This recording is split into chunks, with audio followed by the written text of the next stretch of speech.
বিপরীতে রাখেন কি হবে?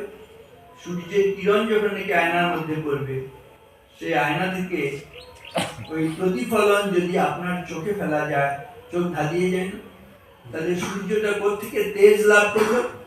না, সূর্যের সঙ্গ করেছে বলে সে তেজ লাভ করেছে।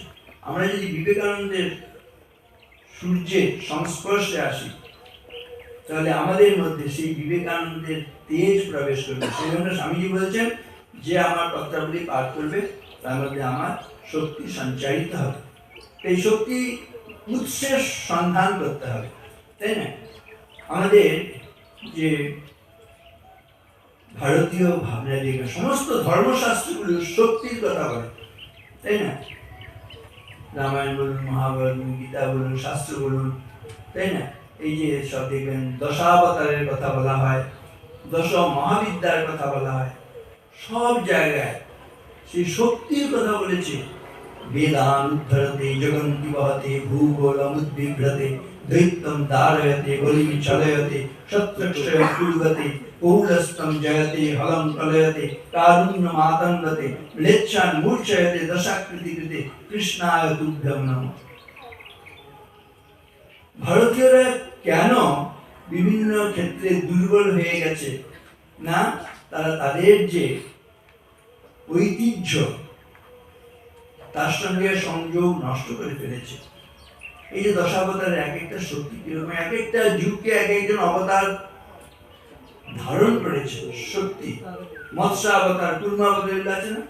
মৎস্য, কুর্ম, বরাহ, নৃসিংহ, এক একটা যুগ ধ্বংস হয়ে যাচ্ছে, সেই জায়গায় তারা সেই যুগটাকে রক্ষা করেছে। এই দশাবতারের শক্তি যদি ধ্যান করি আমরা, তাহলে আমাদের মধ্যে সেই শক্তি আসবে। স্বামীজি বলছেন, if you think yourself weak, weak you will be. If you think yourself strong, strong you will be. যদি নিজেকে দুর্বল ভাবে, দুর্বল হয়ে যাবে, শক্তিশালী ভাবলে শক্তিশালী হবে। সেজন্য আমাদের যেন এই দুর্বলতা গ্রাস না করে। ছেলেবেলা থেকেই এই ছাত্রদের শেখাতে হবে। ভালো ছাত্র হতে হলে কি করতে হবে? প্রথমেই বলছে স্বাস্থ্য লাভ করতে হবে, অধ্যয়নশীল হতে হবে। দ্বিতীয় সংকল্প হয় ছাত্রদের। তৃতীয় সংকল্প হয় সত্যবাদী হতে হবে। চতুর্থ হচ্ছে পরোপকারী হতে হবে, এবং পঞ্চম হচ্ছে ঐক্যবদ্ধ হয়ে চলতে হবে। বলা হয় ছাত্র মোরা নিষ্ঠা মদে পঞ্চ প্রতিজ্ঞায় শাস্ত্রাধ্যয়ন সত্যোপকার ঐক্য প্রতিষ্ঠায়। ছাত্ররা কিভাবে সত্যিকারের তাদের জীবন গঠন করতে পারছি কিনা, সঠিক লক্ষ্যে পরিচালিত হচ্ছে কিনা, দেখবেন এই পাঁচটি সংকল্পে যদি তারা দৃঢ় থাকে, তাহলে তাদের জীবনটা সঠিক লক্ষ্যে পরিচালিত হচ্ছে। রামকৃষ্ণ মিশনে ভর্তি হলেই, যদি ছাত্রাবাস বিশ্ববিদ্যালয়ে ভর্তি হয়, ভর্তি হওয়ার পরে পরেই কয়েকদিনের মধ্যে এরকম ঠাকুরের সামনে তারা বসে, সেখানে পূজা করা হয়, সেখানে হোম করা হয়। এক একটা বেলপাতা নিয়ে ওই ছাত্ররা প্রতিজ্ঞা করে, না আমি স্বাস্থ্য বিধান মেনে চলবো, সুস্বাস্থ্যের অধিকারী হব। ভালো মানুষ হতে হলে, ভালো ছাত্র হতে হলে দেখবেন এগুলি। এক নম্বর স্বাস্থ্য, দু নম্বর আমি অধ্যয়নশীল হব, এই বলে একটা বেলপাতা দিয়ে আহুতি দেয়, না পড়াশোনা করে বিদ্যা লাভ করব। তারপরে তিন নম্বরে বলে, না আমি সত্যবাদী হব, মিথ্যার আশ্রয় নেব। আমি পরোপকারী হব বলে আরেকটা বেলপাতা দিয়ে সে, আমি ঐক্যবদ্ধ হয়ে চলবো, মিলেমিশে চলবো। তাহলে ছাত্রদের পাঁচটা প্রতিজ্ঞা, এইটা ছাত্রদের কাছে এইভাবে গিয়ে পৌঁছতে হবে। যেমন সাতটা সংকল্প আগে বলেছি, সাতটা গুণের অধিকারী হতে হবে, তাহলে মানুষ হওয়া হবে। তেমনি পাঁচটি সংকল্প যদি ছাত্ররা গ্রহণ করে, তাহলে ভালো ছাত্র হবে। এইগুলো শিক্ষকরা নিজেরা আগে জেনে সেগুলো ছাত্রদের সামনে উপস্থাপিত করে। স্বামীজি বলছেন, muscles of iron and nerves of steel, a gigantic with which nothing can resist, which can penetrate into the mysteries and secrets of the universe and will accomplish their purpose in any fashion, even if it means going down to the bottom of the ocean, meeting death face to face. তাই না? এমন আদর্শ গ্রহণ করবে তরুণ তরুণীরা তাদের পেশিগুলো হবে লোহার মতন, স্নায়ুগুলো হবে ইস্পাতের মতন, একটা বজ্রদৃঢ় মন থাকবে যে মনকে কেউ মুগ্ধ করতে পারবে না। আর একটা আদর্শকে তারা ধরবে, সেই আদর্শকে উদযাপনের জন্য যদি সমুদ্রে অতল গহ্বরে প্রবেশ করে মৃত্যুকে আলিঙ্গন করতে হয়, তবু তারা পিছপা হবে না। এমন আশিষ্ট, দৃঢ়িষ্ঠ, বলিষ্ঠ, মেধাবী এমন সমস্ত মানুষ চেয়েছেন। তাই এইগুলো তাহলে শাস্ত্রাধ্যয়ন, সত্যোপকার, ঐক্য প্রতিষ্ঠা। আমরা বলি ছাত্রমরা নিষ্ঠা আমাদের পঞ্চ প্রতিজ্ঞায়, শাস্ত্রাধ্যয়ন, সত্যোপকার, ঐক্য প্রতিষ্ঠায়। যাই হোক, তাহলে ম্যান ফর্মুলা বলছি না, M for morality, A for ability মানে সামর্থ্য লাভ করতে, এন ফর নোবিলিটি। এবারে মেয়েরা বলবে না এই ফর্মুলা ভালো, ম্যান ফর্মুলা বলেছেন আমাদের নৈতিক জীবন ভালো করলে মানুষ হবো, সামর্থ্য লাভ করলে নিজের পায়ে নিজে দাঁড়ালে মানুষ হবো, উদার জীবন যাপন করলে উদার মনোভাবের মানুষ হলে তখন আমি মানুষ হবো। ম্যান ফর্মুলা খুব ভালো, কিন্তু এর মধ্যে একটু পুরুষ পুরুষ গন্ধ আছে, তাই না? ম্যান আমি ভালো ওমেন হতে চাই, ওমেন হলে কী হবে, আরও দুটো শক্তি বেড়ে যায়। ডাব্লিউ ফর উইজডম, উইজডম মানে হচ্ছে প্রজ্ঞার শক্তি নারীর মধ্যে বেশি। জ্ঞানের লক্ষ্মী, গানের লক্ষ্মী, শস্য লক্ষ্মী নারী, সুষমা লক্ষ্মী নারী ফিরেছে রূপে রূপে সঞ্চয়।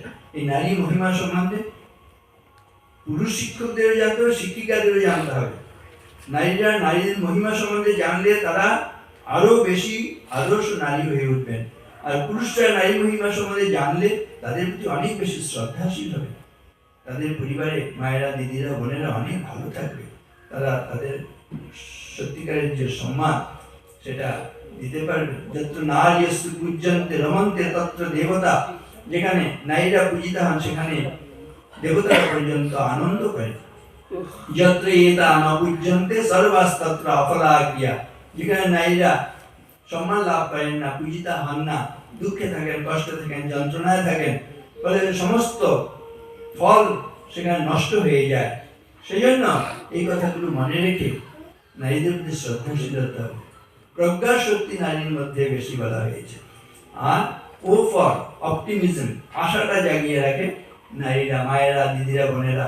হয়তো দেখবেন বাড়িতে গৃহকর্তা, তিনি হয়তো একবারে নিঃস্ব হয়ে গেছেন, তিনি হতাশ হয়ে শয্যা গ্রহণ করেছেন, কিন্তু সেই সময় হতাশার সময় বাড়ি থেকে মা, দিদি বা বোন থাকলে বলেন তুমি নয় নিঃস্ব হয়েছো, কিন্তু আমার এখনো এই গয়নাগুলো আছে, এগুলো তোমার হাতে দিচ্ছে, এগুলো বিক্রি করে বা বন্ধক দিয়ে আবার সংসারের হাল ধরো।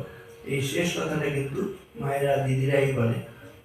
মাতৃমহিমা, এই নারী মহিমা সম্বন্ধে নজরুল সুন্দরভাবে বলেছেন, জগতের যত বড় বড় জয়, বড় বড় অভিযান, মাতা, ভগ্নী ও বধূদের ত্যাগে হইয়াছে মহিয়ান।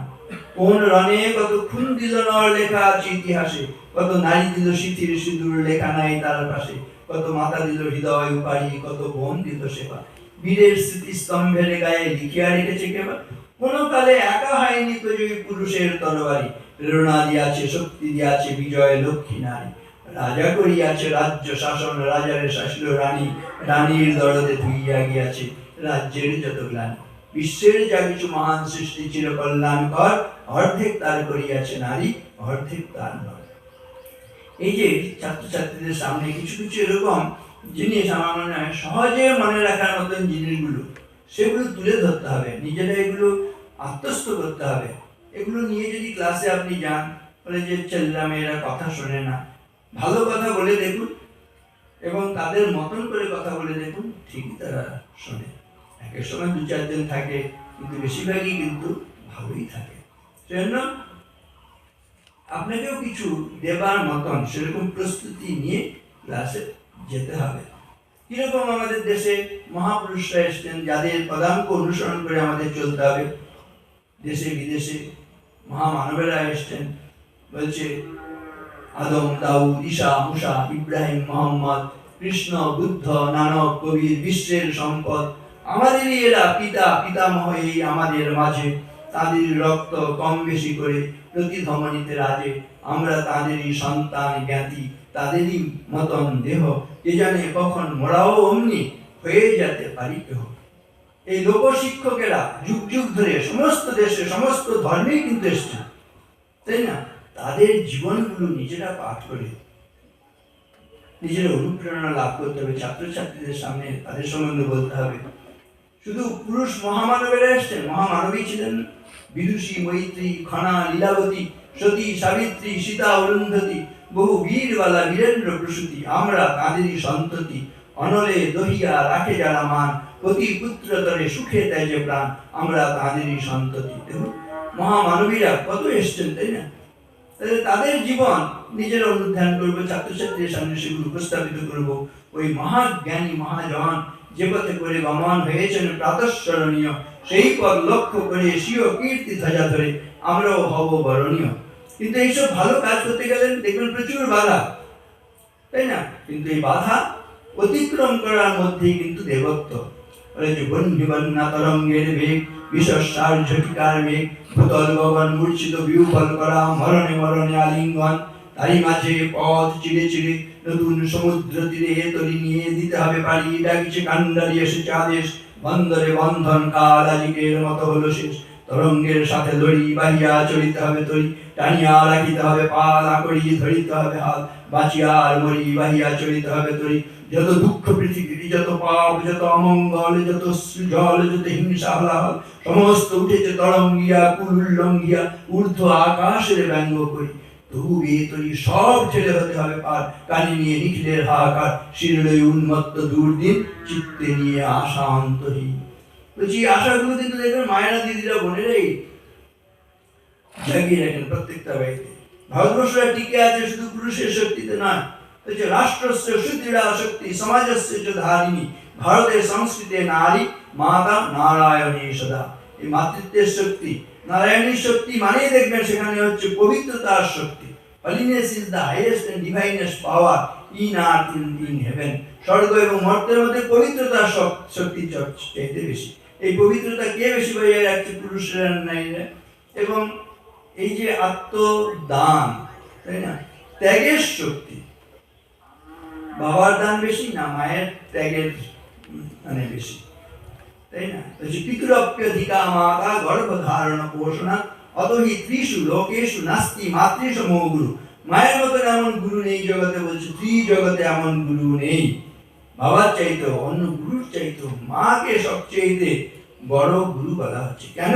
মায়ের যে ত্যাগ, মায়ের যে হৃদয়বত্তা, এটি তাকে মহামানবী করে তুলেছে। এই হৃদয়ে সে নীলাচল, কাশী, মথুরা, বৃন্দাবন, বুদ্ধগয়া, জেরুজালেম, মদিনা, কাবা ভবন, মসজিদ, এই মন্দির, এই গির্জা, এই হৃদয়, এইখানে বসে ঈশামুষা পেল সত্যের পরিচয়। এই রণভূমি বাঁশির কিশোর গাহিলেন মহাগীতা, এই মাঠে হলো মেষের রাখাল, নবীরা খোদার মিতা। এই হৃদয়ের ধ্যান গুহা মাঝে বসিয়া সাক্ষ্যমুনি, ত্যাজিল রাজ্য মানবের মহাবেদনার ডাক শুনি। এই কন্দরে আরো দুলাল শুনিতে আহ্বান, এইখানে বসে গাইলেন তিনি কোরআনের সংগান। মিথ্যা শুনিনি ভাই, এই হৃদয়ের চেয়ে বড় কোনো মন্দির গাওয়া না। কি অসাধারণ সুন্দর! এই হৃদয়বান হতে পারলে আমরা মানুষ। স্বামীজির 3H ফর্মুলা আছে, head to conceive ideas, heart to feel and hand to work it out. একটা পুরোটার বুদ্ধি থাকবে, তাহলে আমরা ভালো মানুষ হয়েছি, ভালো জীবন গঠন করেছি।